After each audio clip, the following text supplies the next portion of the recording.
Welcome back, tribe. If you haven't already, join one of our communities, Discord, Reddit, or Guilded. I'll see you there. Let's jump in. Spanish Parliament approves only yes means yes consent bill.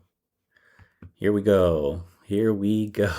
Survivors will no longer have to prove violence was used against them if passed by the Senate.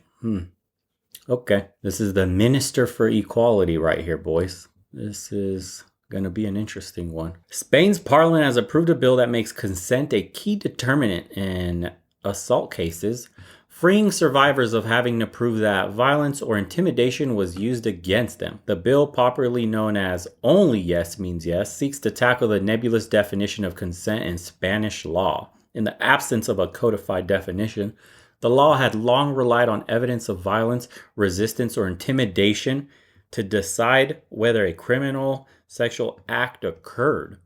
The new bill defines the consent as an explicit expression of a person's will, making it clear that silence or passivity does not equal consent. Non-consensual sex can be considered aggression and subject to prison terms up to 15 years. This is going to open up so many can of worms. Like, are you going to have to ask your partner, do you consent? Are you still consenting? Hey, you didn't say anything. You're quiet. Are you consenting? Honestly, at this point, this is such a convoluted law. Anybody who even has sex knows this is so stupid, and it goes completely against the nature of men and women when they're having sex. Whoa, so weird. Okay.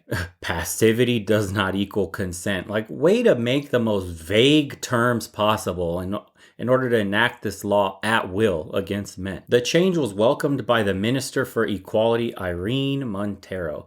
From today, Spain is a freer, safer country for all women, as if it wasn't free and safe for women already. She told Parliament, we're going to swap violence for freedom. We're going to swap fear for desire. Oh my God. Yes, the desire. Is that what we're going to do?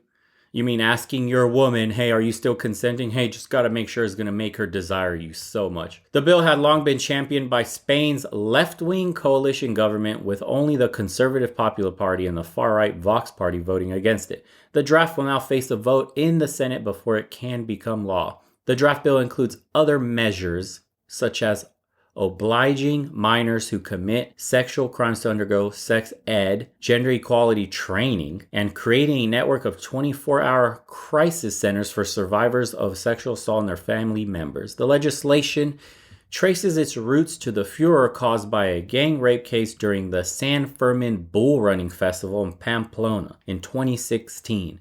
Initially, the 5 accused in the case were found guilty of abuse, but not rape, as the victim wasn't deemed to have objected to what was happening. The sentences prompted widespread protest and calls for Spain to join the dozen other countries in Europe that defines rape as sex without consent, according to a 2020 analysis by Amnesty International. So I'm not too familiar with the San Fermin Bull Running Festival that they're referencing here, so I'm not going to speak on that, but this is going to open the door to what I've said over and over again about retroactive consent being invoked after the fact, just because, say, she has the power and she felt scorned by you in some way, so she's going to enact that. You know, women can be petty if they choose to. They can use it to blackmail men. If you're a man with any sort of financial status and you're dealing with women now in Spain, in any country that does this sort of active consent, then you need to essentially whip your phone out the moment she comes over, before she walks through the door, and literally say, hey, my name is this. What is your name? Okay. Did you come here on your own volition? Okay. You are free to leave whenever you want. Is that true? Yes, etc., etc. And have a little questionnaire like that basically designed and on video. Hell, at one point have it written down if need be. That's what rich men do, famous men. They make women sign NDAs for this very reason, just to protect your own ass, because you're a target. If you have any sort of notoriety in society, fame, or financial notoriety, a businessman, whatever, you become a target for less than virtuous women. You know, everybody's looking at you as a meal ticket. And it's even worse for men that don't have a ton of financial backing, because once you get accused of something like this, you're going to get absolutely destroyed in court. You don't have the finances to fight any of this in court. Society's going to automatically look at you as guilty until proven innocent. And if you don't have anything to counter her word, written down, proof, text messages of the night prior, essentially,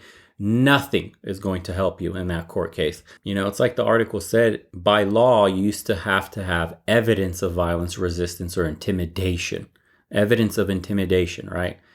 Now it's quite literally if she's silent or passive in any way, that could mean that she didn't give you consent. And I read the comments on this thread. I mean, they're funny as hell because some of the women was saying, by the definition of this law, my husband would be guilty. It's absolutely ridiculous. Gynocentrism is pushing further and further, isolating men more and more, and making dealing with women far too risky for a large subset of men. And the nebulous point of this is the way women consider a guy a creep, right? Or attractive. One man's advances we already know can be considered welcomed. And another man's advances could be considered assault. This is all based on feelings, but the man could have approached in the exact same manner. One advance welcomed, one not. Okay, how do we prove in court, once an allegation is lobbied at a man, that when they were having sex, she didn't withdraw consent in that moment because he may have performed poorly and wasted her time? I mean, how does this apply to when you're under the influence of alcohol?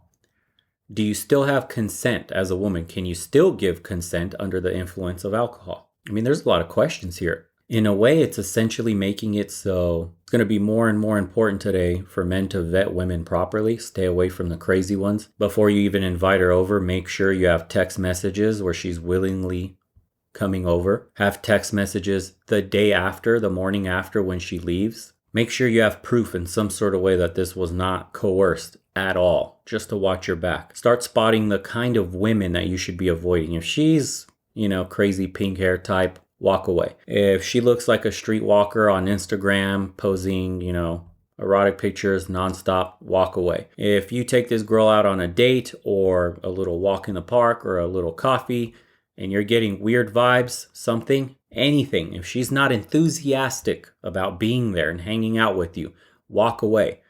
You need to absolutely look for enthusiasm today in any woman you may be vetting for sex or a relationship.